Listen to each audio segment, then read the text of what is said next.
7 months after receiving tens of millions of dollars in CARES Act dollars, we discover Florida school districts haven't spent half their allotted funds. And now one lawmaker is questioning if more money is needed.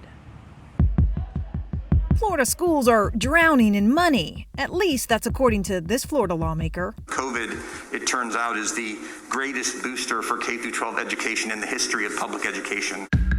The numbers show school districts on paper have so much COVID-related cash, they have yet to spend it all. Take a look at this latest spending chart sent to us by the state. Of nearly $700 million in federal CARES Act money Florida schools received over the summer, on average, districts have spent less than half their allotted amount, with some spending less than 20%. Pasco schools still have nearly 80% of its $14.5 million to spend, according to the state. I think that the numbers you're talking about are accurate, but it completely leaves out the perspective. That's because all of that money is spoken for. It's just not spent yet, says the district spokesman. From $1.5 million allocated to charter and private schools to $4 million earmarked for COVID-specific salaries, including more nurses.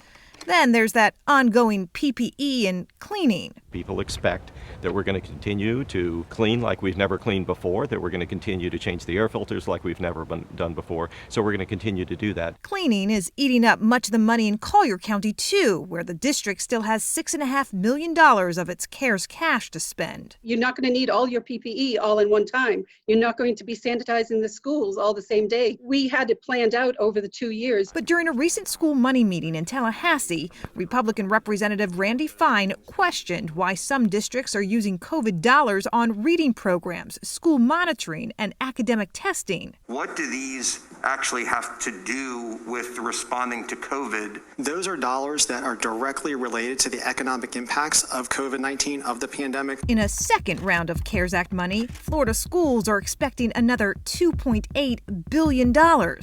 Money Fine believes may be more valuable now outside the classroom. We spend a lot of money on education. I don't think there's a limitless amount.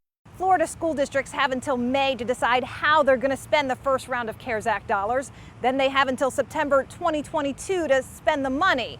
As for this second round of CARES Act dollars, school districts must spend that by September 2023. I'm going to try that one more time. 3, 2, and 1. Florida school districts have until May to decide how they're going to spend this first round of CARES Act dollars. Then they have to spend it by September 2022. Schools also have until September 23 to spend the second round of CARES Act dollars. Katie LaGrone, WSFL TV.